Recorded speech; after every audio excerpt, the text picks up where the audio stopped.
Simple sentence बोलेगा एक बात, कंपाउंड बोलेगा दो और कॉम्प्लेक्स सुनाएगा कहानी। जैसे सिंपल कहेगा मैं पढ़ा, कंपाउंड कहेगा मैं पढ़ा और पास हो गया, कॉम्प्लेक्स कहेगा जब मैंने पढ़ा तब मैं पास हो गया क्योंकि टीचर्स स्ट्रिक्ट थे। Hello everyone, this is Manoj sir from tulip classes. इस वीडियो में हम डिस्कस करने जा रहे हैं सिंपल, कंपाउंड और कॉम्प्लेक्स सेंटेंसेस।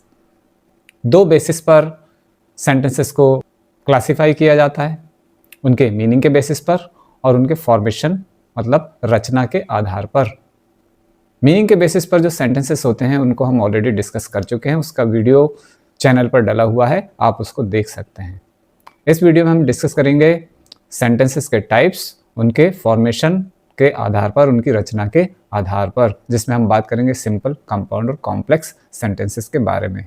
डिटेल में हम समझेंगे क्या होता है सिंपल सेंटेंस, क्या होता है कंपाउंड सेंटेंस, उनके कंजंक्शंस क्या होते हैं, कैसा उनका मीनिंग निकलता है, उनमें क्या क्या क्लॉजेस होते हैं, और कॉम्प्लेक्स सेंटेंसेस के बारे में भी, उनके कंजंक्शंस और उनके क्लॉजेस। चलिए स्क्रीन पर डिटेल में समझते हैं। यह स्क्रीन पर हमारे सेंटेंसेस, तीन तरीके से इनको क्लासिफाई किया जाता है: सिंपल सेंटेंसेस, कंपाउंड सेंटेंसेस और कॉम्प्लेक्स सेंटेंसेस। पहले हम समझते हैं कि सिंपल सेंटेंस क्या होता है। जैसे मैंने आपको बताया, सिंपल सेंटेंस कहेगा एक बात। तो सिंपल सेंटेंस की जो सिंपल डेफिनेशन हो सकती है वो ये है जिसमें वन सब्जेक्ट हो, एक ही सब्जेक्ट हो, ये और साथ में एक ही प्रेडिकेट हो, या आसान शब्दों में कहे जिसमें केवल एक ही एक्शन की बात करी जा रही हो, जिसमें एक ही वर्ब आ रही हो, और आसान शब्दों में हम कह सकते हैं उसको कहा जाता है simple sentence. One subject, subject वो होता है सेंटेंस जिसके बारे में होता है, उसको सब्जेक्ट कहा जाता है। प्रेडिकेट उस पार्ट को कहा जाता है, सब्जेक्ट को छोड़कर सिंपल सेंटेंस में बाकी जो चीज़ें होती है वो प्रेडिकेट का पार्ट कहलाती है। और एक्शन से यहाँ पर मतलब है जो वर्ब उसमें होती है, मेन वर्ब जो किसी एक काम के बारे में बताती है, उसको एक्शन कहा जाता है। जैसे कुछ एग्जाम्पल्स, फर्स्ट है I gave him my camera. I यहाँ पर हमारा सब्जेक्ट है और जो रिमेनिंग पार्ट है वो हमारा प्रेडिकेट है। सिंगल सब्जेक्ट है यहाँ पर आई, गेव यहाँ पर हमारा मेन वर्ब है और एक ही वर्ब है इसमें गेव, और उसके बाद बाकी जो चीज़ें हैं उसमें ऑब्जेक्ट है और बाकी दूसरी चीज़ें हैं। हम कह सकते हैं कि ये जो सेंटेंस है एक सिंपल सेंटेंस है, इसमें एक ही सब्जेक्ट है और एक ही मेन वर्ब है, या आसान शब्दों में कहें एक ही एक्शन के बारे में ये बात कर रहा है सेंटेंस। सेकंड हमारा एग्जाम्पल है द सन, ये हमारा सब्जेक्ट, गिव्स हमारी मेन वर्ब। द सन के बाद जो पूरा पोर्शन है उसका हम कहेंगे प्रेडिकेट, जिसमें हमारी एक ही मेन वर्ब है गिव्स। द सन एक ही सब्जेक्ट है, गिव्स एक ही मेन वर्ब है। इस तरीके से ये भी एग्जाम्पल है सिंपल सेंटेंस का। नेक्स्ट शी, ये हमारा सब्जेक्ट, रिमेनिंग पोर्शन प्रेडिकेट, जिसमें अपीयर्स हमारी मेन वर्ब है, अपीयर्स है हमारी मेन वर्ब, एक ही इसमें मेन वर्ब है, एक ही इसमें सब्जेक्ट है शी, ये भी सिंपल सेंटेंस का एग्जांपल है। नेक्स्ट है हमारा the doors of the prison were open, subject है हमारा the doors of the prison. जब दो नाउन्स को ऑफ से कनेक्ट किया जाता है तो उसके पहले जो नाउन आता है और उसके बाद जो नाउन आता है, दोनों मिलकर एक ही मीनिंग कन्वे करते हैं, तो ये कंप्लीट हमारा सिंगल सब्जेक्ट है। उसके बाद है हमारा प्रेडिकेट वर ओपन, उसमें एक ही वर्ब है हमारे पास, वो है वर। तो एक ही यहाँ पर सब्जेक्ट है, सब्जेक्ट सिंगुलर और प्लूरल कुछ भी हो सकता है। हम सब्जेक्ट को काउंट करते हैं कि सब्जेक्ट एक पर्सन है या एक से ज़्यादा है, अलग अलग एक्शंस के बारे में बताया गया है, उस तरीके से हम सेंटेंस को कैटेगराइज करते हैं। The doors of the prison, यहाँ पर हमारे पास सिंगल सब्जेक्ट है, एक ही वर्ब है जो है वर, इसलिए ये हमारा सिंपल सेंटेंस है। शॉर्ट में मैं इसको एसएस लिख रहा हूँ। नेक्स्ट आता है the husband and the wife, यहाँ पर the husband and the wife ये हमारे सब्जेक्ट्स हैं। सब्जेक्ट्स में यहाँ पर दो इंडिविजुअल्स हैं, दो लोगों के बारे में बात करी गई है, लेकिन इस सेंटेंस में हम इसको सब्जेक्ट के रूप में सिंगल ही काउंट करेंगे, एक ही सब्जेक्ट के जैसे काउंट किया जाएगा। इसको कंपाउंड सब्जेक्ट हम कह सकते हैं। जब सब्जेक्ट में एक से ज़्यादा इंडिविजुअल्स आ जाएं तो वो होता है हमारा कंपाउंड सब्जेक्ट, लेकिन एज अ सब्जेक्ट वो एक ही गिना जाएगा, उसको हम सिंगल सब्जेक्ट ही कहेंगे। फिर उसके बाद आती है हमारी मेन वर्ब जो है आर, फिर उसके बाद बाकी की चीज़ें, आईपीएस ऑफिसर से पूरा मिलकर बन रहा है predicate. The husband and the wife, ये हमारा सब्जेक्ट। आर जो हमारी एक ही वर्ब है, जैसा कि यहाँ पर लिखा हुआ है सिंगल एक्शन, एक सब्जेक्ट और एक ही एक्शन या एक प्रेडिकेट जिसमें हो, वो होता है सिंपल सेंटेंस। ये भी है हमारा सिंपल सेंटेंस। नेक्स्ट है the book on the wooden table beside the dusty window. यहाँ से लेकर, द बुक से लेकर बिहाइंड द डस्टी विंडो, पूरी इंफॉर्मेशन हमको सब्जेक्ट के बारे में ही दी जा रही है। हम इसको पूरा सब्जेक्ट ही एज्यूम करेंगे, ये पूरा हमारा सब्जेक्ट है। कौन सी बुक? जो वुडन टेबल पर रखी हुई है। कहाँ पर? Beside the dusty window, dusty window के साइड में जो टेबल रखा हुआ है उस पर जो बुक रखी हुई है उसकी बात करी जा रही है। ये हमारा है सब्जेक्ट, जो कि सिंगुलर भी है और एक ही है।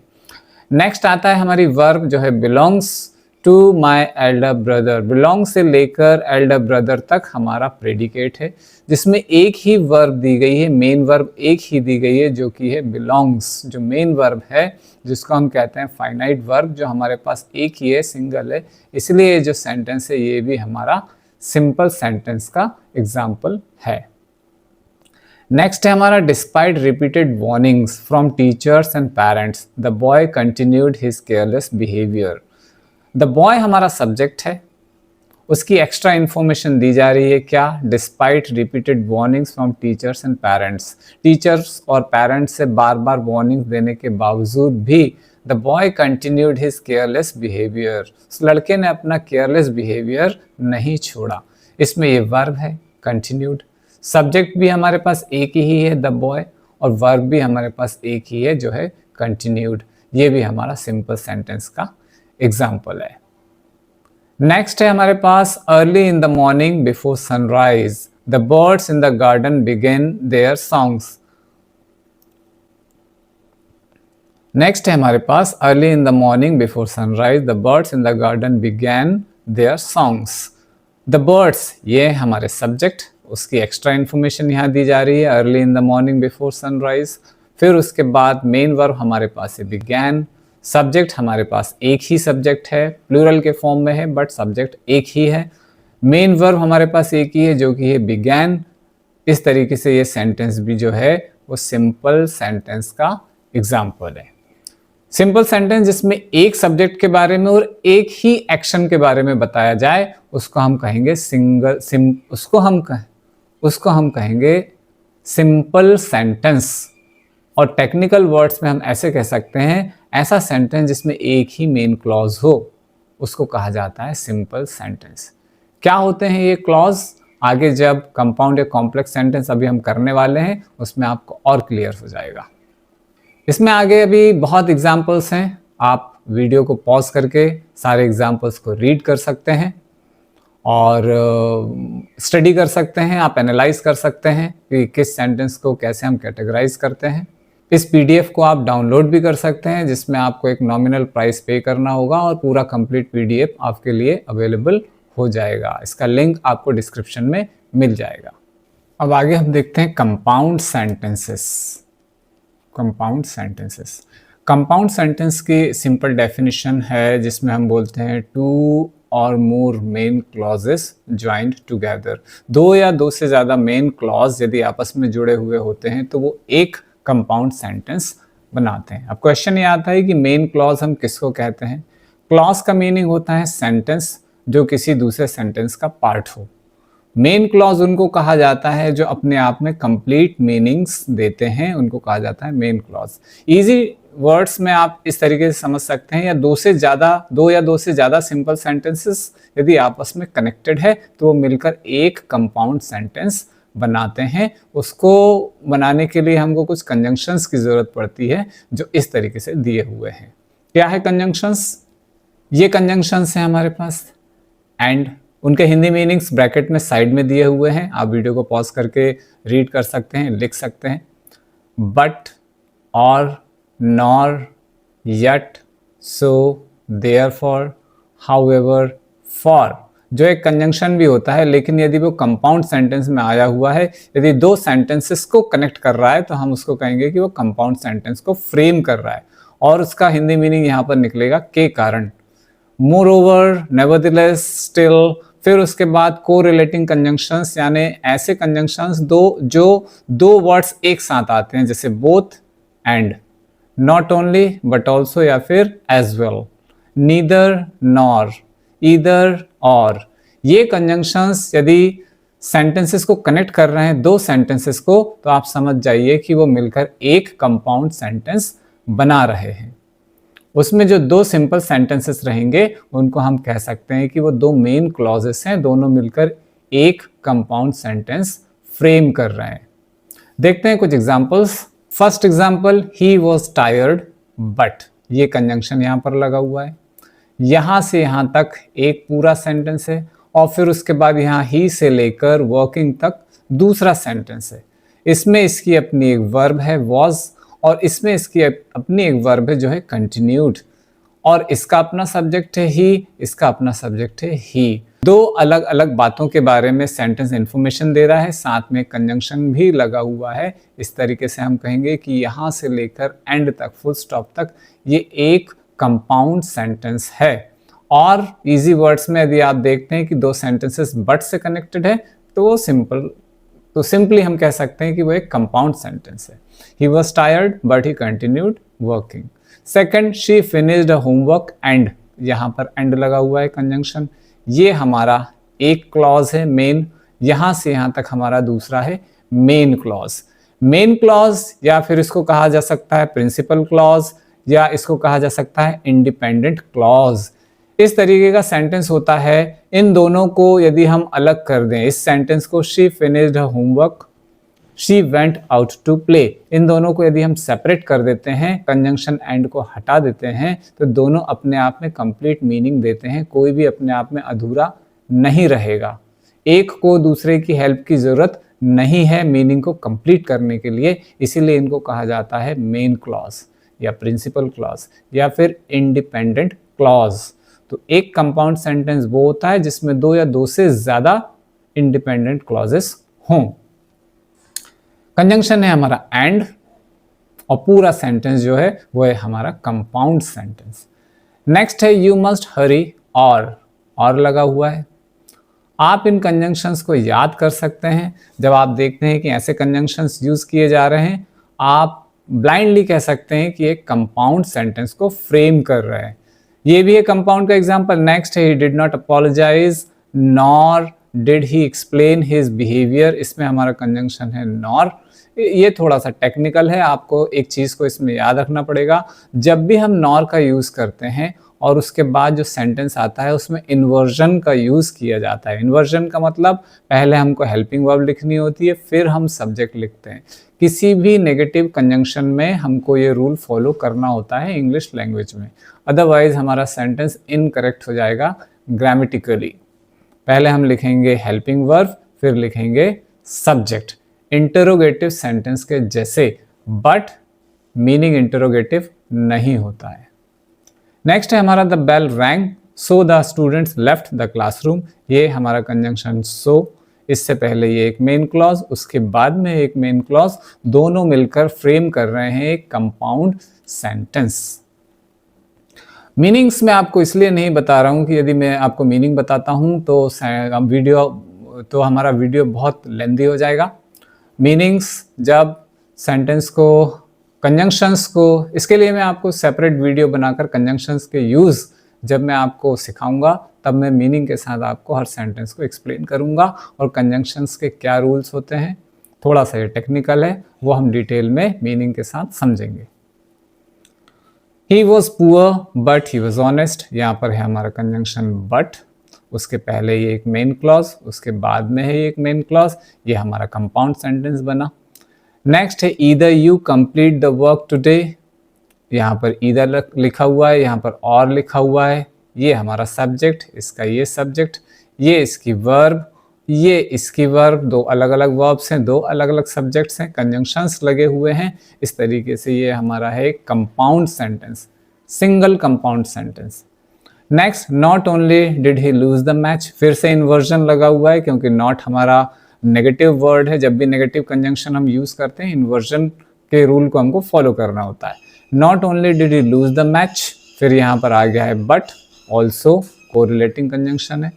he also lost his confidence. ये बना हमारा कंपाउंड सेंटेंस। नेक्स्ट है both the teacher explain the rule and the students understood it. यहाँ पर कंजंक्शन बोथ और यहाँ पर एंड, यहाँ पर टीचर की बात करी गई है, यहाँ स्टूडेंट्स की बात करी गई है। ये वर्ब डिफरेंट है और ये वर्ब भी डिफरेंट है। दो अलग अलग सब्जेक्ट्स हैं, दो अलग अलग वर्ब्स हैं और कंपाउंड सेंटेंस में यूज होने वाले कंजंक्शंस लगे हुए हैं। इस तरीके से ये हमारा है कंपाउंड सेंटेंस। आगे और भी एग्जांपल्स हैं पीडीएफ में, आप वीडियो को पॉज करके सारे एग्जांपल्स की स्टडी कर सकते हैं।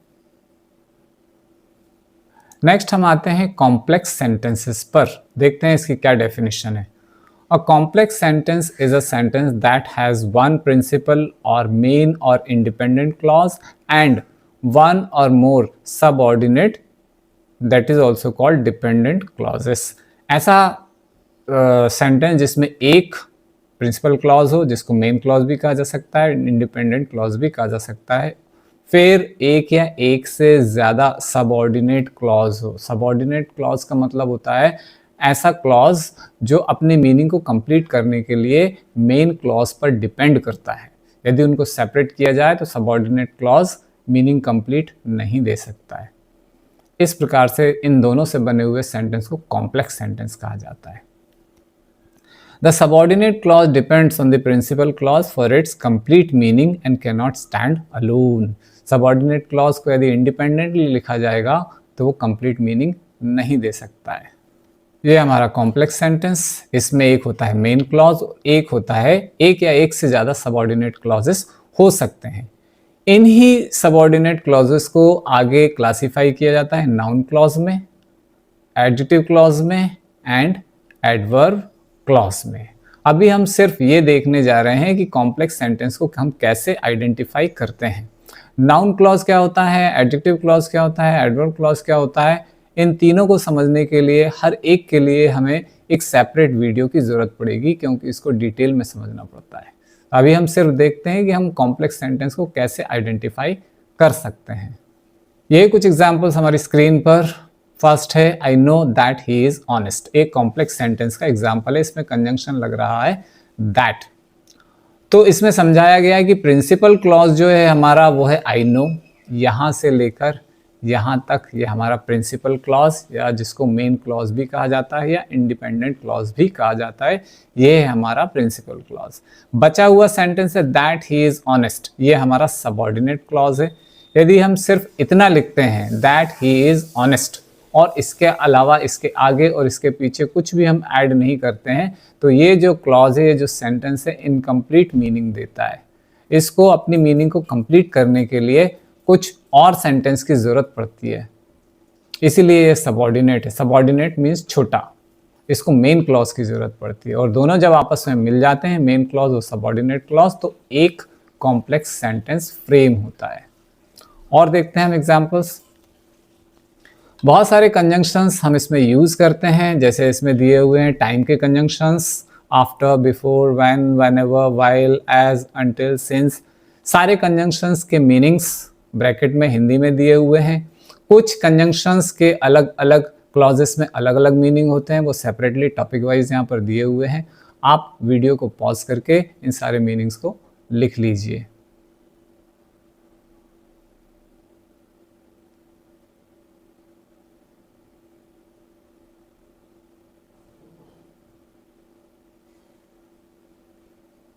देखते हैं कुछ examples. I stayed at home because it was raining. यहाँ से यहाँ तक है हमारा मेन क्लॉज और बिकॉज से लेकर एंड तक है हमारा सबऑर्डिनेट क्लॉज। सिंपल टेक्निक जिसके थ्रू हम सबऑर्डिनेट क्लॉज को आइडेंटिफाई कर सकते हैं वो ये है कि जिस क्लॉज में ये सेंटेंस यहाँ से इट वॉज रेनिंग, इसके साथ में कंजंक्शन इसके आगे लगा हुआ है बिकॉज। जिस क्लॉज में उसके सामने कंजंक्शन लगा हुआ हो उसको हम कहते हैं सबऑर्डिनेट क्लॉज कॉम्प्लेक्स सेंटेंस में। उसी को आगे क्लासिफाई किया जाता है noun, adjective and adverb clause में। I stayed at home because it was raining, क्योंकि कंजंक्शन लगा हुआ है हमारा बिकॉज। यहाँ पर एक कंप्लीट सेंटेंस है, पीछे भी एक कंप्लीट सेंटेंस है और दोनों मिलकर एक कॉम्प्लेक्स सेंटेंस बना रहे हैं। ये हमारा कॉम्प्लेक्स का first example. Second, she will succeed if she works hard, ये हमारा कंजंक्शन, ये हमारा सबऑर्डिनेट क्लॉज और ये है हमारा मेन क्लॉज। इस तरीके से बनता है हमारा कॉम्प्लेक्स सेंटेंस। इसको पहले भी लिखा जा सकता है, if she works hard she will succeed, इस तरीके से भी ये सही है। लेकिन जो सबऑर्डिनेट क्लॉज है वो हमेशा सबऑर्डिनेट ही रहेगा, किसी भी पोजीशन पर रहे, चाहे वो फर्स्ट में रहे चाहे सेकंड पोजीशन पर रहे। और जो मेन क्लॉज है वो मेन ही रहेगा, चाहे वो पहले लिखा हो या बाद में लिखा हो, जिसमें कंजंक्शन लगा है वो subordinate. Next, he left early so that he might catch the train. So that हमारा कंजंक्शन, पीछे सबऑर्डिनेट क्लॉज, आगे प्रिंसिपल क्लॉज। इस तरीके से हमारा ये complex sentence. I remember the day when we first met, when conjunction है हमारा, ये सबऑर्डिनेट, ये main clause, complex sentence. The place where he lives is very quiet, where conjunction, he lives subordinate clause, the place is very quiet। ये main clause को दो अलग अलग हिस्सों में ब्रेक कर कर यहाँ पर लिखा हुआ है, ये पूरा हमारा मेन क्लॉज है। ऐसा भी होता है कॉम्प्लेक्स सेंटेंसेस में, ये डिपेंड करता है कि हम किस प्रकार का क्लॉज फ्रेम कर रहे हैं। एडजेक्टिव क्लॉज में ऐसा हो सकता है, द प्लेस कई जगह ऐसा हो सकता है, एडजेक्टिव क्लॉजेस, या कुछ और जगह पर ऐसा हो सकता है। The place where he lives is very quiet, तो the place is very quiet ये हमारा है main clause, where he lives is subordinate clause, ये बनता है हमारा complex sentence. She spoke softly as the baby was sleeping, as यहाँ पर लिखा हुआ है, कंजंक्शन है हमारा। एज टाइम के लिए भी यूज होता है, मैनर के लिए भी यूज होता है, अलग अलग जगह पर इसके मीनिंग्स अलग अलग हो सकते हैं। इसको हम डिटेल में पढ़ेंगे कंजंक्शन वाले टॉपिक के अंडर में। ये है हमारा सबऑर्डिनेट क्लॉज और ये है हमारा मेन क्लॉज। इस तरीके से ये भी है हमारा कॉम्प्लेक्स सेंटेंस।